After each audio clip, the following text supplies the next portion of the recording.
안녕하세요. 저는 경기도 수원에서 혼자 살고 있는 72살 박명숙이라고 합니다. 남편은 10년 전 암으로 세상을 떠났고 딸 하나를 모든 희망으로 삼아 살아왔습니다. 남편이 남긴 작은 분식집을 운영하며 새벽같이 일어나 김밥을 말고 떡볶이를 끓이며 20년을 견뎌왔습니다. 제 딸 김서연을 좋은 대학 보내고 훌륭한 사람으로 키우겠다는 마음 하나였습니다. 어떻게든 약대에 보내고 약사 면허까지 따게 하고 대형 병원에 취직하고 의사와 결혼까지 하니 속으로는 이제야 좀 편히 살 수 있겠구나 했습니다. 사위도 처음엔 예의 바르고 차분해 보여서 믿음이 갔어요. 한데 이상하게 결혼하고 얼마 지나지 않아 애가 자꾸 장인어른 이야기를 꺼내더라고요. 장인어른이 병원 일로 바쁘셔서 자주 뵈러 가야 해요. 장인어른께서 외로워하셔서요. 듣기엔 이해가는 말이지만 처가 쪽엔 그런 배려가 한마디도 없더군요. 점점 생일도 명절 인사도 전화 한 통조차 뜸해졌습니다. 그런데 그런 와중에 작년 가을이었어요. 딸이 갑자기 그러더군요. 엄마 칠순이시잖아요. 이번에 저희가 온천 여행 보내드릴게요. 일본 100%요. 귀를 의심했습니다. 제 생일을 챙겨본 적도 없는 애들이 갑자기 해외 온천 여행이라니. 그것도 제가 예전부터 가보고 싶다고 말한 곳을 기억하고 있었던 건지 너무 놀랍고 고마웠습니다. 그렇게까지 안 해도 되는데. 입으로는 그렇게 말했지만 속으로는 살짝 설렜습니다. 저도 드디어 대접이란 걸 받아보는구나 싶었거든요. 하지만 말이죠. 짐을 챙겨주고 비행기 티켓에 호텔까지 알아봐주는 모습이 어딘가 지나치게 친절하게 느껴졌습니다. 사위가 어머님 여행 동안 전화 신경 쓰지 마시고 푹 쉬세요. 그 말이 이상하게 귓가에 남더군요. 괜한 걱정인가 싶어 애써 넘겼습니다. 그렇게 비행기를 타고 처음 보는 일본 온천 마을의 풍경을 눈에 담으며 나도 한번 누려보는구나 스스로에게 말했어요. 하지만 그 여유도 사흘을 넘기지 못했습니다. 한국으로 돌아오는 비행기 안에서 가슴이 괜히 두근거리고 이상한 불안감이 들기 시작했거든요. 그 불길한 예감은 인천공항에 도착한 그 순간 현실이 되어 저를 덮쳐왔습니다. 제가 돌아온 분식집이 더 이상 제 가게가 아니게 되어 있었습니다. 오늘 들려드릴 이 이야기는 늙은 부모로서 누구나 겪을 수 있는 이야기이니 끝까지 꼭 들어보세요. 결혼한 지 5년 만에 딸을 낳고 그 아이 하나만 바라보며 살아왔습니다. 남편은 딸이 중학교 들어갈 무렵 간암 진단을 받았고 2년을 버티다 세상을 떠났습니다. 그날 이후 저는 딸과 저 둘이 살아야 한다는 생각 하나로 버텼지요. 남편이 하던 분식집을 물려받아 새벽 5시에 일어나 재료를 다듬고 육수를 끓였습니다.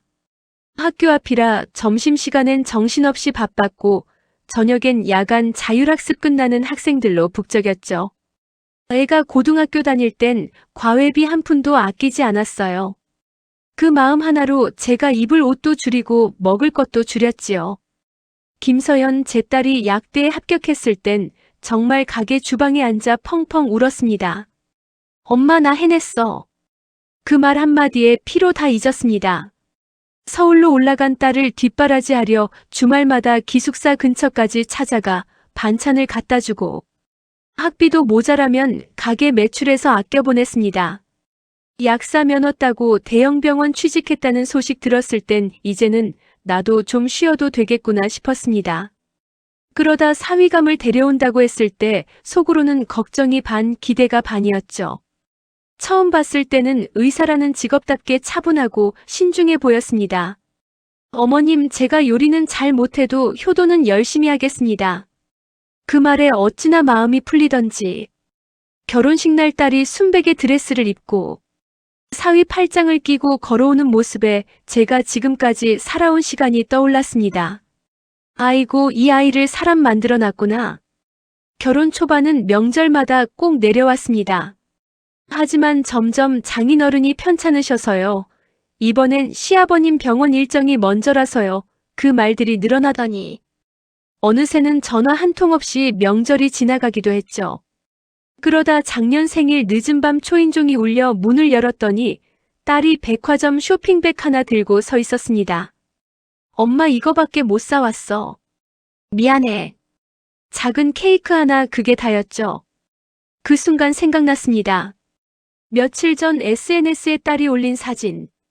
시아버님 생신에 고급 한정식집에서 가족 모임한 장면이요. 그래, 시아버님은 의사시기도 하니까 챙기는 거겠지. 혼자 그렇게 중얼거리며 마음을 다독였습니다.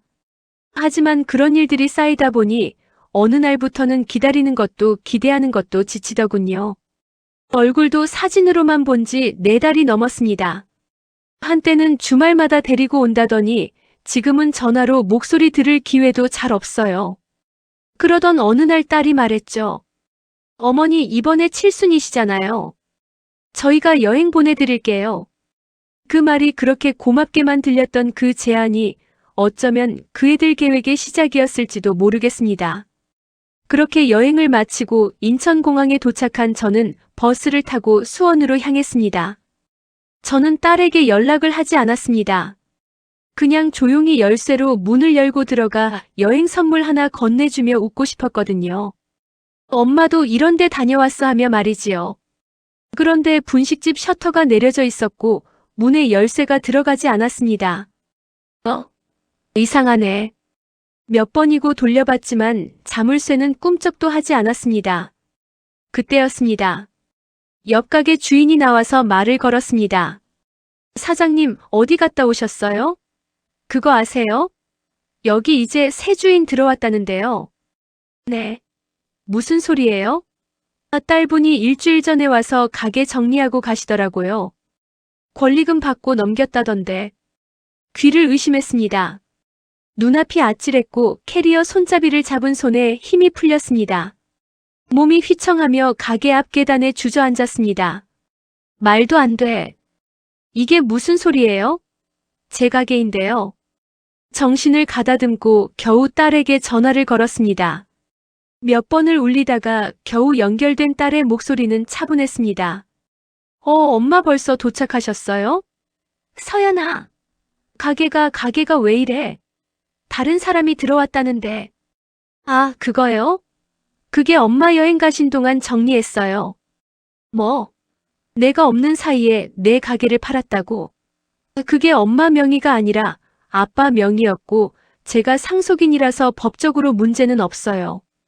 엄마한테 말씀드리려고 했는데 타이밍이 좀 애매했어. 말이 안 나왔습니다. 숨을 쉬기도 어려웠고 가슴이 쿵쿵 울렸습니다. 그럼 내 짐은? 내 옷은? 아버지 유품이랑 사진은? 다박스에 넣어뒀어요. 수원역 물품 보관소에 있습니다. 그걸 나한테 말도 안 하고 내 멋대로. 엄마 너무 흥분하지 마세요. 어차피 그 가게 노후화됐고 권리금도 받아놨어요. 우리도 시아버님 병원 확장하시는데 자금이 급하게 필요했어요. 그 순간 전화기 너머로 들려오는 사위의 목소리가 들렸습니다. 여보, 너무 길게 통화하지 마. 이제 회진 들어가야 해. 그리고 B- 하는 신호음. 그대로 전화는 끊겼습니다. 그날 밤 저는 수원역 근처 찜질방에서 잠을 잤습니다. 대체 무슨 일이 벌어진 건지, 어느 순간부터 내가 이렇게 버려졌는지 머릿속이 하얗게 지워지는 기분이었습니다. 작은 보따리 하나 들고 경기도 외곽의 찜질방을 전전하며 며칠을 버텼습니다. 핸드폰은 계속 꺼져 있거나 딸의 문자는 단 한 줄이었습니다. 엄마, 당분간은 우리도 좀 정리할 게 많아요. 연락드릴게요. 지금까지 제가 살아온 세월은 도대체 뭐였을까요? 사람은, 자식은 어떻게 이렇게 바뀔 수 있는 걸까요? 사흘째 되던 날 저는 결국 작은 수첩 하나를 꺼내 지하철 타는 법, 친구 집 주소, 사촌 동생 전화번호를 꾹꾹 눌러 적기 시작했습니다. 그때서야 깨달았지요. 나는 이제 이 도시에서 혼자다. 찜질방에 며칠을 머무르며 겨우 정신을 추슬렀을 무렵 정말 마지막이라는 생각으로 딸에게 다시 전화를 걸었습니다. 서연아, 나야. 나 지금 어디로 가야 할지도 모르겠고 짐도 좀 가져가야겠고 그 말이 끝나기도 전에 딸은 말을 잘랐습니다. 엄마 지금은 좀 바빠요. 나중에 다시 전화드릴게요. 잠깐이면 돼. 내가 물품 보관소에 뒀다는 짐이 어디 있는지만. 그건 준호 오빠한테 물어보세요. 주소 보내드릴게요. 그 짧은 통화가 끝나고 도착한 주소는 수원역 지하 물품 보관소였습니다. 낡은 사물함 몇 개에 제 인생이 박스 5개로 쌓여 있었습니다. 가족 앨범, 결혼 반지, 남편의 약사 가운, 그리고 손때 묻은 조리 도구들까지. 아무렇게나 던져진 박스 안에서 저는 천천히 앉아 울음을 삼켰습니다. 그날 오후 저는 수원 외곽에 사는 고등학교 친구 최영희의 집으로 찾아갔습니다. 명수가 얼굴이 왜 이렇게 말랐니? 무슨 일이 있었던 거야? 영희의 말에 눈물이 쏟아졌습니다. 나 이제 갈 데가 없어. 가게도 없고 가족도 없어. 무슨 말이야? 딸한테 무슨 일이 있었던 거야? 조용히 그리고 천천히 저는 그동안 있었던 일을 말했습니다. 영희는 믿기 힘들다는 얼굴로 말했습니다. 아니, 내가 그렇게 애지중지 키운 딸이 그랬다고. 그 사위란 사람은 대체 무슨 배포로. 며칠을 영희의 집에 머무르며 저는 현실을 조금씩 받아들이기 시작했습니다. 그리고 어느 날 우연히 동네 경로당에 들렀다가 이웃 할머니 한 분을 만났습니다. 박 사장님 아니세요? 분식집 하시던. 네, 안녕하세요. 나도 자식 놈한테 속은 적 있어요. 가게 다 정리해줬더니 연락도 안 하더라고. 그래서 내가 보험금 해약하고 유언장 새로 쓴다고 하니까 그날부터 매일 전화 오더라고. 그 말이 머리를 울렸습니다. 유언장. 그래요. 돌아보니 저는 아직 내 삶을 스스로 선택할 수 있는 사람이었습니다. 그리고 그들에게 이 엄마가 얼마나 상처받았는지를 보여줄 방법이 남아 있었던 거죠. 며칠 뒤 저는 딸에게 전화를 걸었습니다. 서연아, 엄마야. 엄마 잘 계셨어요? 몸은 그럭저럭. 그런데 너희한테 미안한 말이 하나 있네. 네. 무슨 말씀이세요? 그동안 말 안 했는데 내 아버지가 생전에 가입한 보험이 좀 있었어. 종신보험에 연금보험까지. 그걸 정리하려고 유언장을 좀 써야겠다 싶더라. 그 순간 전화 너머에서 딸의 숨소리가 바뀌었습니다. 엄마, 그건 얼마나 되는 건데요? 응. 그건 천천히 말해줄게. 아무튼 내가 죽기 전에 좀 정리를 해놔야 할 것 같아서. 근데 요즘 사람 믿을 수가 없네. 차라리 사회에 기부하는 것도 괜찮겠다는 생각이 들어. 그날 밤 딸로부터 또 전화가 왔습니다. 사위의 목소리도 함께 들렸습니다. 어머님, 혹시 다음 주 주말에 뵐 수 있을까요? 그동안 너무 연락 못 드려 죄송했어요. 사실 저희도 병원 일로 정신이 없었거든요. 그래, 그럼 얼굴이나 보자꾸나. 그 전화를 끊고 저는 영희의 집 베란다에 앉아 천천히 보험증서와 오래된 통장을 꺼냈습니다. 그리고 다시 한번 마음을 다졌습니다. 이제부터는 내가 나를 지켜야 해. 다음 주 주말 딸과 사위는 수원까지 찾아왔습니다. 말끔하게 차려입은 딸이 영희의 집 앞까지 들어와서는 오랜만에 얼굴을 마주한 저를 보며 이렇게 말하더군요. 엄마 건강해 보여서 다행이에요. 사위는 뒤따라와 조심스레 웃었습니다. 어머님 정말 죄송했어요. 그땐 저희가 너무 급하게 일을 처리하느라 그만. 그 말에 저는 가만히 웃으며 고개를 끄덕였습니다. 그래, 누구나 사정은 있으니까. 점심상을 차려 함께 둘러앉은 우리는 오랜만에 가족인 척 이야기를 나눴습니다. 딸은 일부러 제 눈치를 보며 말을 꺼냈습니다. 엄마, 그때 말씀하신 그 보험 말인데요. 혹시 정리하셨나요? 아직이야. 정리하려면 너희들 서류도 필요하니까. 그 전에 마음 정리도 좀 해야 하고. 그 말에 사위는 입가에 미소를 띠고 고개를 끄덕였습니다. 당연히 저희가 도와드려야죠. 저희도 이제는 어머님 옆에 있어드릴 생각이에요. 그 순간 잠시나마 흔들리는 마음이 들 뻔했지만 저는 다시 마음을 다잡았습니다. 그 아이들의 미소가 반가운 게 아니라 차가운 계산기 같다는 느낌이 더 크게 다가왔으니까요. 그날 저녁 딸은 이렇게 말했습니다. 엄마, 이제 저희 집으로 오세요. 우리랑 같이 살면 되잖아요. 집도 넓고 방도 하나 남아요. 그래, 그게 정말 내 마음이면 고맙지. 그럼요. 가족이잖아요. 저도 많이 반성했어요. 그땐 엄마한테 너무했어요. 말만 들으면 훈훈한 장면이었지만 그 밤 저는 영희 방에서 혼자 앉아 사위가 손목시계를 보며 살짝 흘린 눈빛을 떠올렸습니다. 방도 하나 남아요. 서류도 필요하니까요. 그 말들 하나하나가 귓가에 남아 밤이 깊도록 잠이 오지 않았습니다. 그리고 다음날 아침 딸에게 전화를 걸었습니다. 서연아, 엄마 결심했어. 내 재산은 사회에 기부하기로. 네. 그게 무슨 말씀이세요? 그게 제일 속 편한 길 같더라. 내가 살아온 인생을 돈으로 치자면 얼마 되지도 않지만 그래도 나를 속이지는 않더라. 잠시 침묵이 흐르더니 딸이 겨우 말을 이었습니다. 엄마, 그건 너무 극단적이잖아요.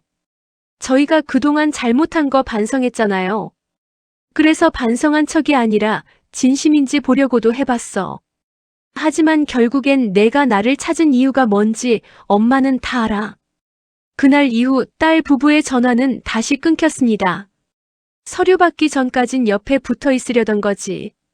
영희는 그렇게 말하며 한숨을 쉬었고 저는 고개를 끄덕이며 말없이 마당을 쓸었습니다. 잠시 평온했던 그 며칠은 저에게 주어진 마지막 경고였는지도 모릅니다. 그리고 일주일 뒤 우연히 들른 은행 창구에서 저는 놀라운 소식을 하나 듣게 됩니다. 고객님, 남편분이 가입하신 종신보험이 만기가 다 됐네요. 게다가 연금보험 해약 환급금까지 합치면 상당한 금액이실 텐데요. 은행원이 보여준 통장 잔액을 확인한 순간 저는 숨이 멎을 뻔했습니다. 남편이 20년 넘게 꾸준히 넣어온 보험금과 적금, 그리고 분식집 권리금까지 총 5억이 넘는 돈이었습니다. 저는 그 자리에서 조용히 통장을 가방 안에 넣었습니다. 그날 밤 저는 오래된 서류함에서 남편이 남긴 보험 증서를 꺼냈습니다. 정확히 23년간 빠짐없이 납입한 흔적들. 이름도 낯선 그 보험들은 남편이 젊은 시절 가족을 위해 준비했던 것이었습니다. 이거 딸내 부부가 알면 가만히 있지 않겠는걸. 영희가 속삭였습니다. 저는 고개를 끄덕이며 조용히 말했습니다. 그래서 절대로 모르게 할 거야. 하지만 세상 일이 그렇게 뜻대로만 흘러가진 않더군요. 2주일 후 갑자기 딸에게서 전화가 왔습니다. 엄마, 혹시 보험금 나왔어요? 무슨 보험? 그때 아버지가 들었다던 그 보험 말이에요. 은행에서 연락 왔다던데 맞죠? 숨이 턱 막혔습니다. 이걸 어떻게 알았지? 하지만 저는 내색하지 않았습니다. 그게 정확한 금액도 아직 모르고. 일단 확인해봐야 알지. 엄마, 저희가 도와드릴게요. 요즘은 보험금 청구도 복잡해요. 필요한 서류 저희가 다 준비할게요. 그리고 다음날 사위 박준호가 혼자 찾아왔습니다. 표정은 밝았지만 눈빛은 더없이 날카로웠습니다. 어머님, 오랜만이에요. 근데 혹시 아버님이 남기신 보험이 어느 회사 거였는지 기억나세요? 그거 저희가 청구 도와드릴 수 있을 것 같아서요. 글쎄, 몇십 년 전 일이라 회사 이름도 잘 모르겠고. 그럼 저희가 서류 정리해 드릴게요. 보험금 청구하고 계좌 이체도 알아보고. 그 순간이었습니다. 준호의 핸드폰이 울렸고 화면에 떠있는 이름은 장인어른. 그걸 얼핏 본 순간 제 속에서 뭔가 뜨거운 것이 올라왔습니다. 준호 씨, 너 혹시 나 없이 무슨 알아본 거라도 있니? 준호는 놀란 듯 웃었습니다. 에이, 무슨 말씀이세요? 어머님이 원하시면 저희는 뭐든지 도와드릴 준비가 되어 있다는 뜻이에요. 그가 돌아가고 난 뒤 저는 곧바로 영희와 함께 해당 보험사에 전화를 걸었습니다. 다행히 수익자는 여전히 제 이름 그대로 남아 있었습니다. 그리고 영희는 말했습니다. 이거 얘네가 이걸 미리 알고 있었던 거야. 그러니까 갑자기 태도 돌변하고 연락한 거지. 저는 고개를 끄덕였습니다. 그래, 다 속셈이었어. 배프도 전화도 얘기도. 며칠 후 딸이 다시 찾아왔습니다. 이번엔 혼자였습니다. 엄마, 그 보험 서류 좀 같이 보자. 어차피 청구하면 받을 수 있으니까. 지금 처리 안 하면 손해일 수도 있어. 그래, 내일 같이 은행 갈까? 좋지. 근데 서류는 미리 나한테 맡겨. 정리할 게 많으니까. 그 말에 저는 천천히 웃으며 고개를 저었습니다. 아니야. 내 인생 마지막 재산인데 서류는 내 손에 두는 게 맞지. 그 순간 딸의 표정이 일그러졌습니다. 엄마, 우리 믿지 못해? 우리가 엄마한테 뭐라도 해코지한 거 있어? 저는 잠시 침묵하다가 조용히 말했습니다. 그래, 있지. 내 가게도 내 짐도 내 마음도 너희가 다 해코지했지. 그 순간 딸은 아무 말도 하지 못했습니다. 그저 조용히 고개를 숙이고 제 시선을 피하며 문 밖으로 나갔습니다. 저는 천천히 문을 닫으며 생각했습니다. 이제는 복수를 시작해야 할 때다. 그날 이후 딸과 사위는 본격적으로 움직이기 시작했습니다. 며칠 간격으로 전화가 오고 문자도 잦아졌습니다. 엄마 점심 드셨어요? 어머님, 요즘 날씨가 많이 쌀쌀하대요. 감기 조심하세요. 처음엔 따뜻하게 느껴졌던 말들이 시간이 지날수록 점점 가볍고 공허하게 들렸습니다. 문자 끝마다 빠짐없이 붙는 말. 보험금은 어떻게 되어 가세요? 언제쯤 서류 넘겨주실 수 있으세요? 저는 일부러 아무 대답도 하지 않았습니다. 마치 모르는 척 모르쇠로 일관하며 시간을 벌었습니다. 그러는 동안 영희와 함께 보험금 청구 방법을 알아보고 기부처까지 꼼꼼히 알아봤죠. 그리고 드디어 사위 박준호가 다시 수원을 찾았습니다. 이번엔 혼자가 아니었습니다. 낯선 남자 한 명이 동행했지요.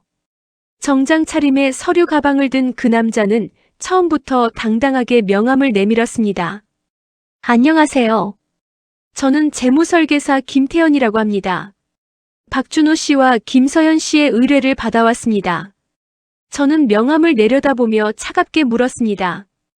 의뢰라니요? 내 의뢰도 아닌데 무슨... 딸이 옆에서 재빨리 말을 붙였습니다. 어머님, 혹시 모를 세금 문제도 대비해야 하니까요. 이참에 상속 증여로 미리 정리하는 게 좋을 것 같아서요. 뭐든 안전하게 가족끼리 오해 없이 하자는 거예요. 저는 한참을 아무 말도 하지 않았습니다. 그저 서류를 바라보다가 천천히 한 줄씩 읽어 내려갔습니다. 보험금 수익자 변경 신청서, 상속 증여 계약서, 계좌 이체 동의서.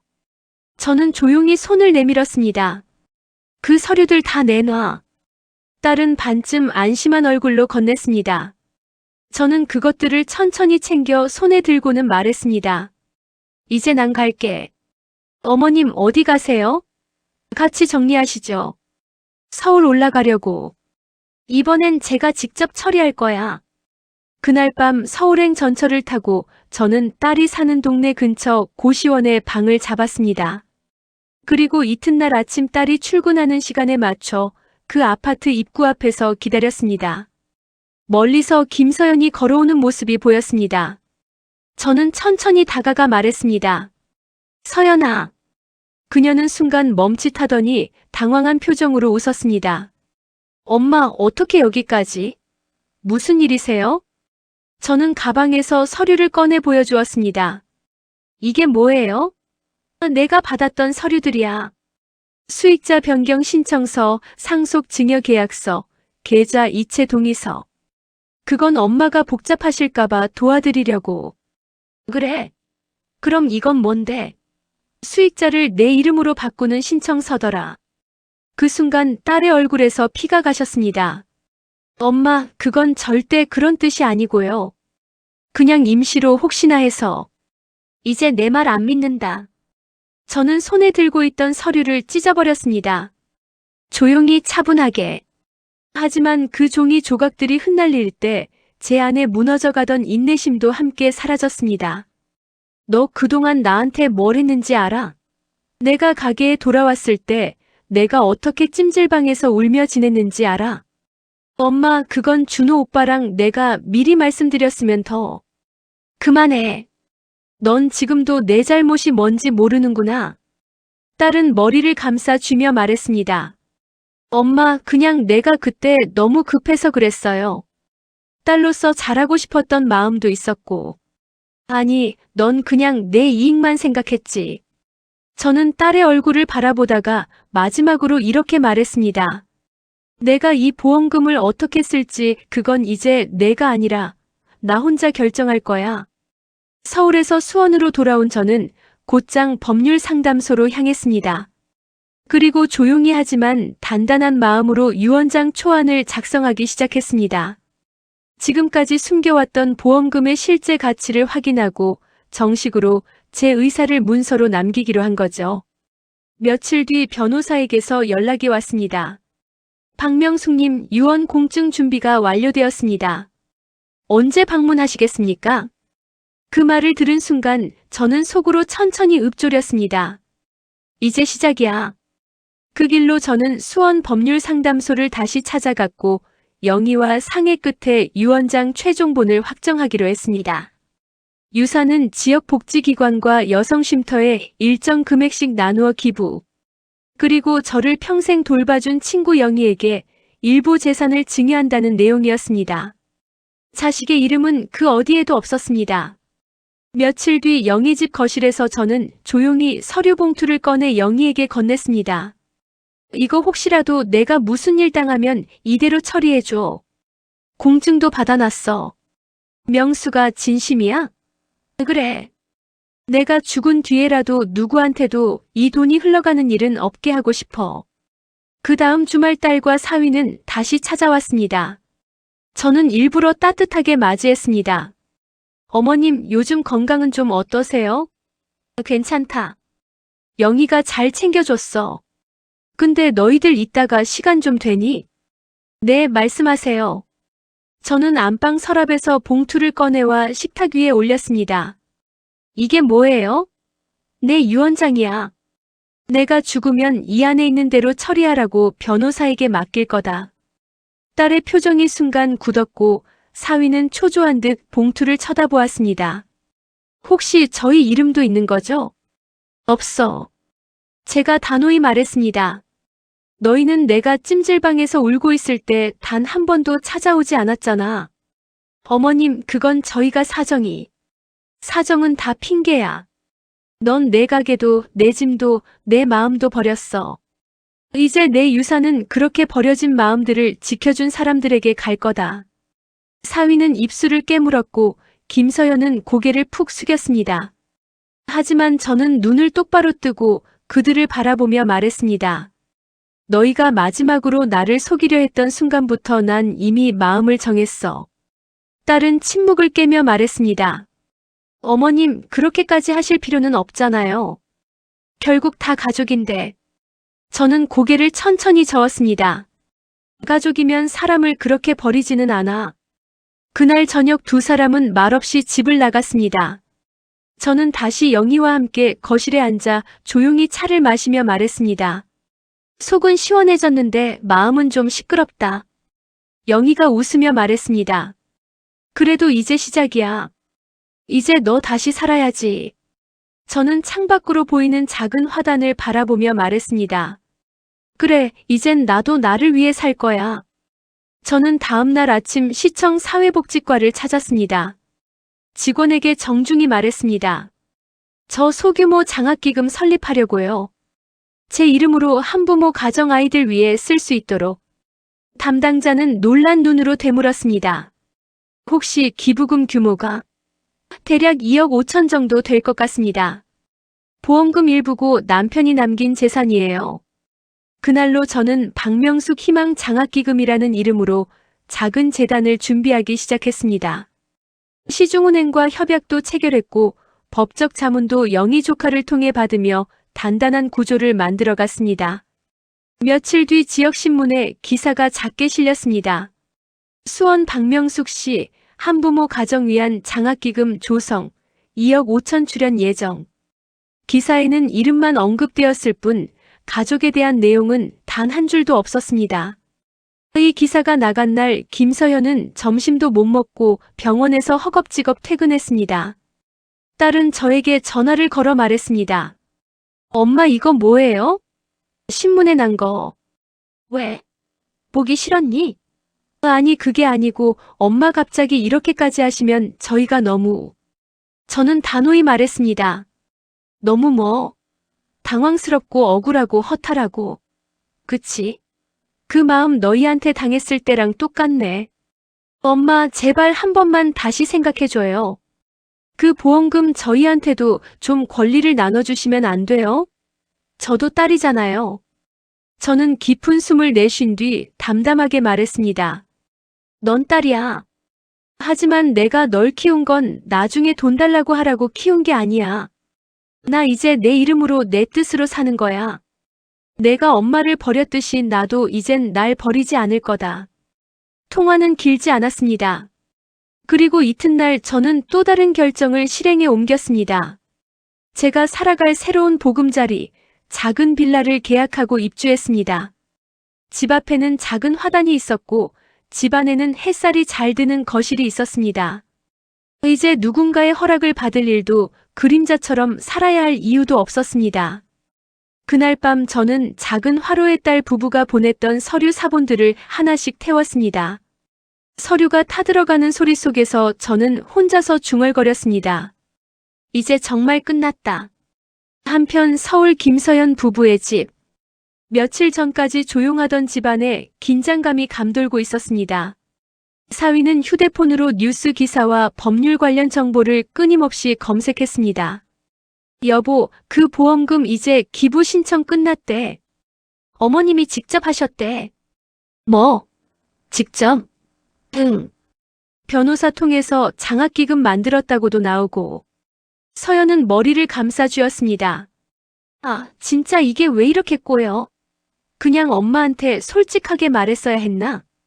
지금 와서 그게 무슨 소용이야? 우리 이름 유언장 어디에도 없다잖아.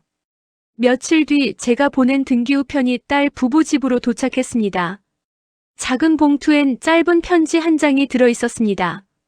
내 인생에서 가족이라 믿었던 너희에게 마지막으로 이 말만은 전하고 싶다. 사람은 가진 걸 나눌 수 있을 땐 마음도 함께 주는 법이다. 하지만 너희는 나를 버리면서 내 마음까지 내다버렸지. 그게 끝이야. 이젠 서로의 삶에 간섭하지 말자. 손글씨로 꾹꾹 눌러 쓴 글씨가 묘하게 냉정하고 또 단호했습니다. 사위는 편지를 내려놓으며 말했습니다.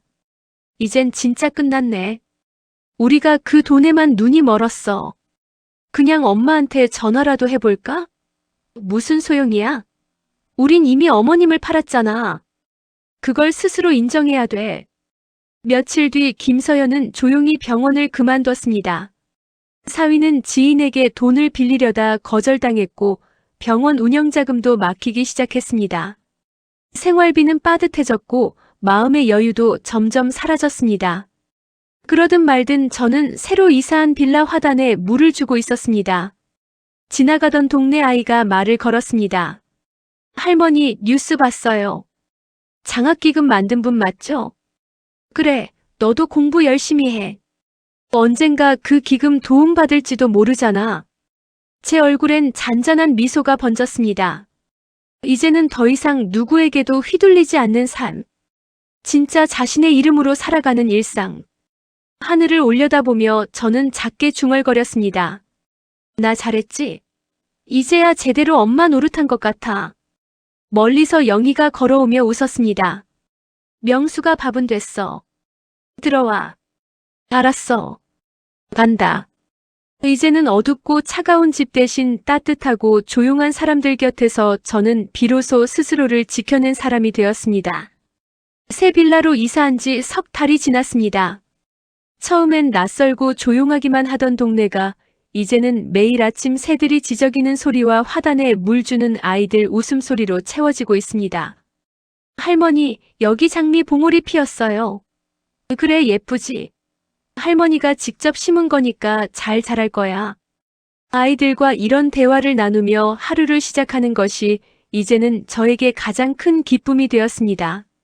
예전엔 늘 누군가를 위해 준비하고 기다리고 참는 일이 일상이었지만 지금은 제 자신을 위한 하루가 당연해졌습니다.